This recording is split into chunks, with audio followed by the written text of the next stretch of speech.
कुंडली मिलान, दोस्त या दुश्मन, प्रत्येक मनुष्य जो इस पृथ्वी पर रहता है अपने साथ अपनी ऊर्जाओं का समूह लाता है और इनमें से प्रत्येक ऊर्जा क्षेत्र कुछ ग्रहों और राशियों द्वारा नियंत्रित होता है। एक अलग व्यक्ति के रूप में आप जिस ऊर्जा क्षेत्र का महसूस करते हैं यह दूसरों से बिल्कुल अलग होती है, या सरल बनाने के लिए हो सकता है कि आपकी ऊर्जा दूसरों के अनुकूल न हो और यही आपको और किसी अन्य व्यक्ति को आपसे मिलती है या अलग बनाती है। इस प्रकार कुंडली मिलान इन हिंदी, जिसे कुंडली मिलान या कुंडली गुण मिलान इन हिंदी भी कहा जाता है। कुंडली मिलान प्राचीन विज्ञान के रूप में हमें यह देखने की अनुमति देता है कि क्या हमारी ऊर्जा हमारे साथी की ऊर्जा से मेल खाती है या नहीं, या जिससे हम गांठ बांधने की योजना बना रहे हैं उससे हमारी कुंडली मिल खाती है या नहीं। क्योंकि संगतता का सबसे महत्वपूर्ण लक्षणों में से एक है जो लंबे समय तक दो लोगों को एक साथ रखती है। कुंडली मिलान, जिसे वैदिक ज्योतिष में कुंडली मिलान इन हिंदी के रूप में भी जाना जाता है, आपके जन्म के समय ग्रहों की स्थिति और उनकी वर्तमान स्थिति यह पता लगाने के लिए कि दो लोग एक दूसरे के लिए कितने अनुकूल हैं। कुंडली मिलान यह पता लगाने के लिए आवश्यक है कि ग्रहों की स्थिति संभावित है या नहीं। उदाहरण के लिए, यदि किसी की राशि में राहु नकारात्मक राहु महादशा है तो उनके लिए विवाह करने का यह सबसे अच्छा समय नहीं है। इसी तरह कुंडली मिलान प्रक्रिया यह पता लगाने में मदद कर सकती है कि लड़की या लड़का मांगलिक है या नहीं, और यदि उनमें से एक है तो आपकी कुंडली इस बात को उजागर करने में मदद करती है कि किसी का मांगलिक दोष दूसरे व्यक्ति को कैसे प्रभावित करेगा। कुंडली मिलान, दोस्त या दुश्मन। हालांकि हाल के दिनों में कुंडली मिलान के बारे में एक बहुत ही गलत धारणा विकसित हो रही है। जोड़े, विशेष रूप से जो प्रेम विवाह का सपना देखते हैं, कुंडली मिलान को उनके रिश्ते में एक बाधा के रूप में पाते हैं। उनमें से कई ऐसे सवालों से डरते हैं जो उनकी कुंडली मेल नहीं खाने पर उठेंगे और इस तरह गण मिलान की रस्म को छोड़ने के तरीके खोज लेंगे।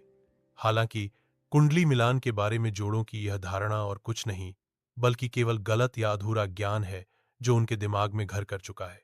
ईमानदारी से कहे तो ज्योतिष कभी भी आपके रिश्ते के लिए विवाद के रूप में काम नहीं करते हैं। इसके बजाय यदि आप कभी किसी ज्योतिषी से बात करते हैं और उनसे अपने रिश्ते के बारे में पूछते हैं तो वे आपको केवल उन तरीकों से परिचित कराएंगे जिनका उपयोग करके आप अपने रिश्ते को बेहतर बना सकते हैं। हमारे ज्योतिषी वर्षों से ऐसे कई उदाहरणों से टकराए हैं जहां युगल वास्तव में शादी करना चाहते थे लेकिन उनकी कुंडली मेल नहीं खा रही थी। ऐसी स्थितियों में हमारे ज्योतिषी पर्याप्त समझ होने के कारण इस बारे में सबसे अच्छी सलाह साझा करने पर भरोसा करते थे कि ऐसे जोड़े शादी के बाद एक दूसरे का समर्थन कैसे करेंगे, भले ही उनकी कुंडली मेल न खाए। ज्योतिषियों ने उनके साथ उन उपायों को भी साझा किया जिनका अभ्यास वे अनुकूलता की कमी को पूरा करने के लिए कर सकते हैं, और आज ये जोड़े हमें बताते हैं कि कैसे यह सब उनके लिए ठीक रहा है। कुंडली मिलन के दौरान क्या होता है? कुंडली मिलान की पूरी प्रक्रिया को वैदिक ज्योतिष में अष्टकूट मिलन कहा जाता है।